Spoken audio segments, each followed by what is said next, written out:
Today I want to take a look at how pelvic position dictates hamstring length. So if you think of the pelvis, a lot of people, if we're tight through the hip flexors in particular here, the iliacus, the psoas, could be rectus femoris, the pelvis will actually be tilted forward. So if you think of, if you feel on yourself kind of the ASIS or kind of bony prominence here on the front of the hip, that bony prominence will actually be tipped forward down towards the ground. You'll notice the butt will almost be slightly pushed out and the back will be more arched than normal. In that position there, the hamstrings, if you think of the hamstrings are attached or their origin is from the ischial tuberosity right up here in the back of the pelvis, if we're tilted forward, that origin actually raises higher, which lengthens the hamstrings. A lot of times that alone will feel like tightness, when in reality that's not actually short or contracted hamstring. That's a hamstring that's locked in a lengthened position, which you obviously will feel tightness or stiffness just from that alone. So what we want to do is correct actually that anterior tilt position.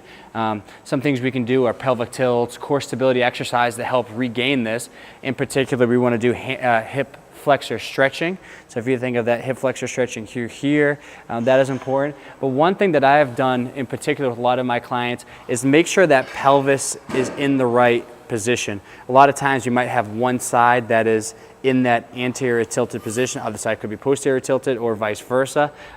So there's a very basic movement or drill that you can do to help realign the pelvis and make sure we're lined up.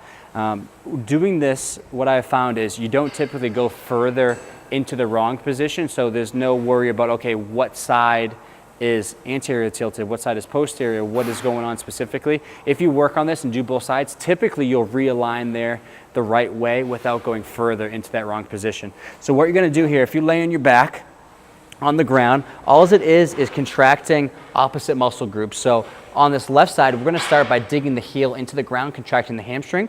On this right side, I'm gonna push my hand into my leg to contract my hip flexor. So if you think of the torque that's being pulled on the pelvis, since we have two innominates that can rotate in either direction, we're gonna kind of torque that to hopefully realign from that dysfunction. So digging my left heel in, right hip flexor is going to push up. I'm gonna do that simultaneously.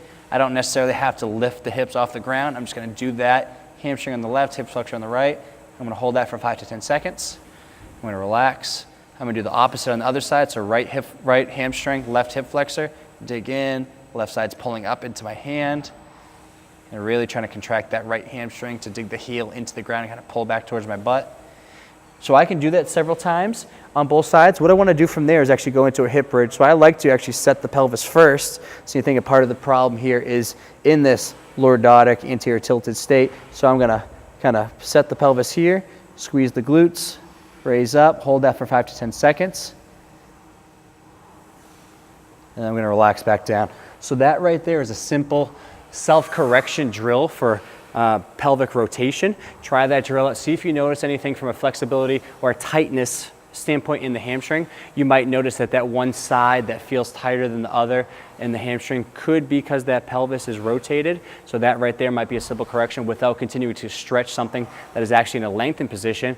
We correct our position, then we have natural or normal range of motion through the hamstring. Thank you.